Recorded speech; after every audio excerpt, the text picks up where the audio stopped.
जय श्री कृष्णा। राधे राधे। पूर्णिमा की कथा हम सुने उससे पहले सुन लेते हैं गणेश जी की कहानी। बोलिए गजानन गणेश की जय हो। किसी गांव में एक बुढ़िया माई रहती थी। बुढ़िया माई गणेश जी की बड़ी भक्त थी। रोज गणेश जी की मूर्ति को मिट्टी से बनाती और उनकी पूजा करती। लेकिन उसके साथ एक समस्या थी। रोज गणेश जी की मूर्ति मिट्टी से बनाती थी और पूजा करती थी तो उसके गणेश जी रोज गल जाते थे। जैसे ही वह उन पर पानी डालती, गणेश जी पानी में बह जाते। इस बात से बुढ़िया माई बड़ी दुखी होती, लेकिन कर क्या सकती थी। वो रोज गणेश जी की मूर्ति बनाती रही और पूजा करती रही। एक दिन की बात है, उसके पड़ोस में एक सेठ जी का मकान बन रहा था। तब उसने देखा कि वहां पर मिस्त्री काम कर रहे हैं, तो मिस्त्री के पास गई और जाकर बोली कि तुम मेरे लिए पत्थर का गणेश जी बना दो। मैं गणेश जी की पूजा करती हूँ, रोज मिट्टी से गणेश जी बनाती हूँ, मेरे गणेश जी रोज बह जाते हैं, मुझे बड़ा दुख होता है, तुम मेरे लिए पत्थर का गणेश जी बना दो। तब मिस्त्री कहने लगे कि बुढ़िया माई, इतना हम तुम्हारा पत्थर का गणेश जी बनाएंगे, इतने में तो हम बहुत काम कर लेंगे, पूरी दीवार पूरी कर देंगे। जाओ, हमारे पास इतना समय नहीं है कि तुम्हारे गणेश जी बनाएं। मिस्त्री की बातें सुनकर बुढ़िया माई को बहुत बुरा लगा। उदास होकर वो अपने घर चली गई। बुढ़िया माई को उदास देखकर, अपने भक्त का ऐसा निरादर देखकर गणेश जी भगवान को क्रोध आ गया और सेठ की दीवार टेढ़ी हो गई। जब मिस्त्रियों ने दीवार बनाई तो देखा दीवार तो टेढ़ी है। उन्होंने दीवार गिरा दी, फिर से बनाने लगे। बार बार बनाते रहे, लेकिन जैसे ही दीवार बनाते दीवार टेढ़ी हो जाती। अब तो मिस्त्रियों को भी हैरानी होने लगी, ये सब क्या हो रहा है। करते करते शाम हो गई, लेकिन दीवार पूरी ना हुई। शाम को सेठ जी आए तो आकर देखते हैं कि आज कुछ भी काम नहीं हुआ। तो आकर मिस्त्री से बोले कि आज तुमने कुछ भी नहीं किया। तब मिस्त्री ने सारी बात बता दी। कहने लगे, सेठ जी, हम तो सुबह से दीवार बना रहे हैं, लेकिन जैसे ही दीवार पूरी करते हैं दीवार टेढ़ी हो जाती है, पता नहीं क्या हो रहा है। तो सेठ जी ने पूछा कि आज सारे दिन में क्या क्या हुआ, मुझे सब बताओ। तब मिस्त्री कहने लगे कि एक बुढ़िया आई थी, कह रही थी कि मेरे गणेश जी बना दो पत्थर के। हमने नहीं बनाए और कह दिया कि इतना हम तुम्हारे पत्थर के गणेश जी बनाएंगे, इतने में तो दीवार पूरी कर लेंगे। बस बुढ़िया माई के जाते ही हमारी दीवार टेढ़ी होनी शुरू हो गई। तो सेठ जी समझ गए कि ये तो गणेश जी का दोष लग गया।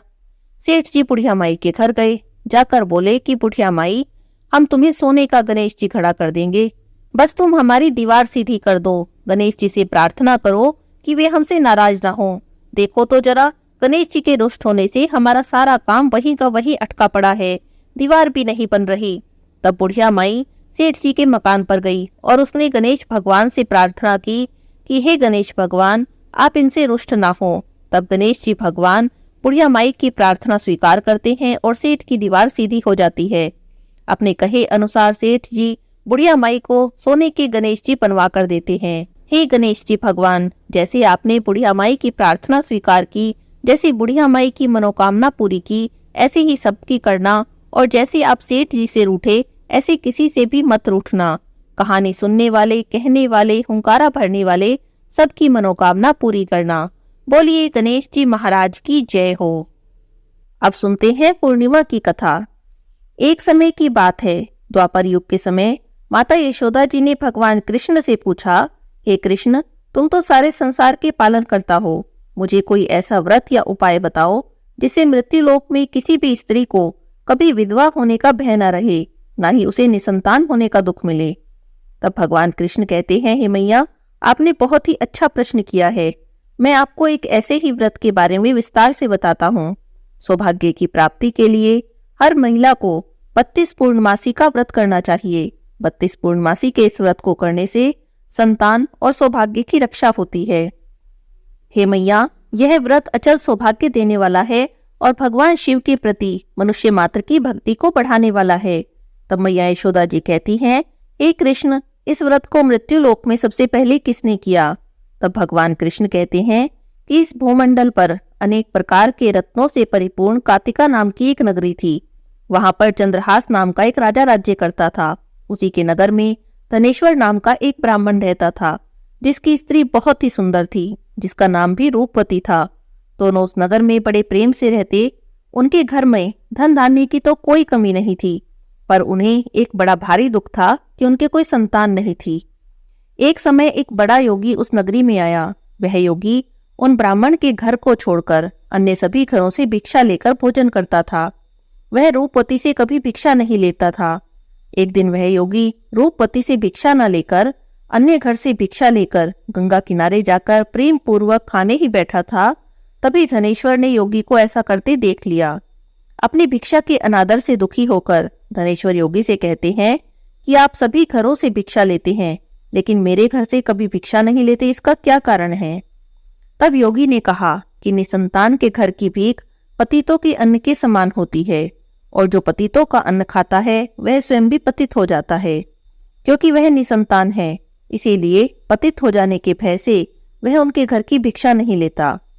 धनेश्वर यह बात सुनकर बड़ा ही दुखी हुआ और हाथ जोड़कर योगी के पैरों में गिर गया और कहने लगा, यदि ऐसा है तो आप ही मुझे पुत्र प्राप्ति का कोई उपाय बताइए। आप तो सब कुछ जानने वाले हैं, मुझ पर कृपा कीजिए।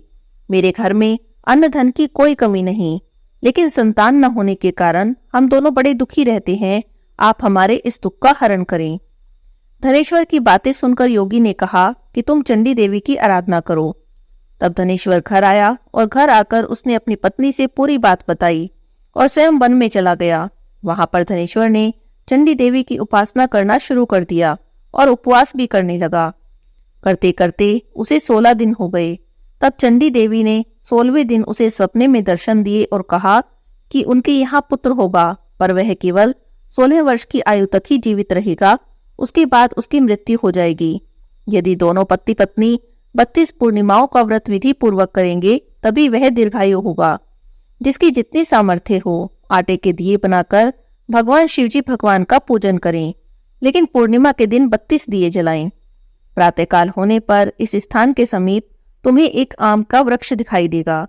उस वृक्ष पर चढ़कर तुम फल तोड़ लेना और अपने घर चले जाना।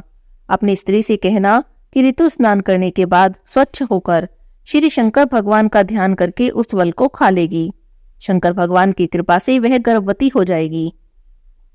जब धनेश्वर अगले दिन प्रातःकाल उठा तो उसे उस स्थान के पास एक आम का पेड़ दिखा। उस पर बहुत सुंदर आम का फल लगा हुआ था। तब ब्राह्मण ने आम के पेड़ पर चढ़कर फल को तोड़ने का प्रयास किया, पर कई बार कोशिश करने के बाद भी वह पेड़ पर नहीं चढ़ पाया। तब तो ब्राह्मण देव को बड़ी चिंता हुई और उन्होंने सोचा कि अगर वह फल नहीं तोड़ पाए तो उनकी तपस्या का कोई फल नहीं मिलेगा। तब वह विघ्न विनाशक श्री गणेश जी भगवान की वंदना करने लगे कि वह उस पर कृपा करें और इतनी शक्ति दें कि वह अपना मनोरथ पूरा कर सके। तब गणेश जी से प्रार्थना करने पर उनकी कृपा से धनेश्वर वृक्ष पर चढ़ गया और उसने उस सुंदर आम के फल को तोड़ लिया। उसके बाद धनेश्वर ब्राह्मण अपने घर चले जाते हैं और जाकर अपनी पत्नी को फल देते हैं और कहते हैं कि ऋतु स्नान करने के बाद शंकर भगवान का ध्यान करके इसे तुम्हें खा लेना है। तब उनकी पत्नी पति के कहे अनुसार उस फल को खा लेती है और शंकर भगवान की कृपा से गर्भवती हो जाती है। देवी जी की असीम कृपा से एक सुंदर पुत्र उन्हें प्राप्त होता है, जिसका नाम वे देवीदास रखते हैं। वह बालक शुक्ल पक्ष के चंद्रमा की भांति अपने पिता के घर में बड़ा होने लगता है। भगवान की कृपा से वह बालक बहुत ही सुंदर, सुशील, विद्या पढ़ने में बहुत ही निपुण हो गया। दुर्गा जी की आज्ञा के अनुसार उसकी माता ने 32 पूर्णमासी का व्रत करना आरंभ कर दिया, जिससे कि उनका पुत्र बड़ी आयु वाला हो जाए। 16वां वर्ष लगते ही देवीदास के माता पिता को तो बड़ी चिंता हो गई कि कहीं उनके पुत्र की इस वर्ष मृत्यु न हो जाए। तब उन्होंने मन में विचार किया कि यदि यह दुर्घटना उनके सामने हो गई तो वे सहन नहीं कर पाएंगे। तब देवीदास के मामा को बुलाया और कहा, हमारी एक बहुत बड़ी इच्छा है कि देवीदास 1 वर्ष तक काशी में जाकर विद्या का अध्ययन करे। उसको हमें अकेला भी नहीं छोड़ना चाहिए, इसीलिए आप उसके साथ चले जाएं। 1 साल के बाद आप इसे वापस ले आना। तब सारा प्रबंध करके माता पिता ने देवीदास को एक घोड़े पर बैठाकर उसके मामा के साथ भेज दिया। उन्होंने मामा या किसी और को ये बात नहीं बताई कि यह अल्पायु है। धनेश्वर ने अपनी पत्नी के साथ माता भगवती के सामने मंगल कामना की और अपने पुत्र की दीर्घायु के लिए भगवती की आराधना और पूर्णमासी का व्रत करना आरंभ कर दिया। इस प्रकार बारंबार 32 पूर्णमासी का व्रत उन्होंने पूरा किया। उधर देवीदास और उनके मामा रात बिताने के लिए एक गांव में ठहरे। वहीं पर एक ब्राह्मण की सुंदर लड़की का विवाह होने वाला था। जहां बारात रुकी हुई थी, वे दोनों भी वहीं पर ठहरे हुए थे। लड़की ने देवीदास को देखा और उस पर मोहित हो गई और देवीदास से विवाह करने को कहने लगी। देवीदास तब अपनी अल्पायु के बारे में बताता है और कहता है कि उसकी आयु बहुत कम है। तब लड़की कहती है कि कोई बात नहीं, जो उनकी गति होगी वही उसकी भी हो जाएगी। इसके बाद देवीदास और उस लड़की का विवाह हो जाता है। दोनों भोजन करते हैं। सुबह देवीदास अपनी पत्नी को 3 नगों से जड़ी हुई एक अंगूठी और एक रुमाल देते हैं और कहते हैं कि मेरा जन्म और मरण देखने के लिए एक पुष्प वाटिका बना लो, और यह भी कहा कि जिस समय और जिस दिन उनके प्राणों का अंत होगा ये सभी फूल सूख जाएंगे। अगर ये फिर से हरे हो जाएं तो जान लेना कि मैं जीवित हूँ। भगवान श्री कृष्ण कहते हैं कि इस प्रकार देवीदास काशी विद्या अध्ययन के लिए चला गया। कुछ समय बीता तो काल से प्रेरित एक सर्प रात के समय उन्हें डसने के लिए वहां पर आया।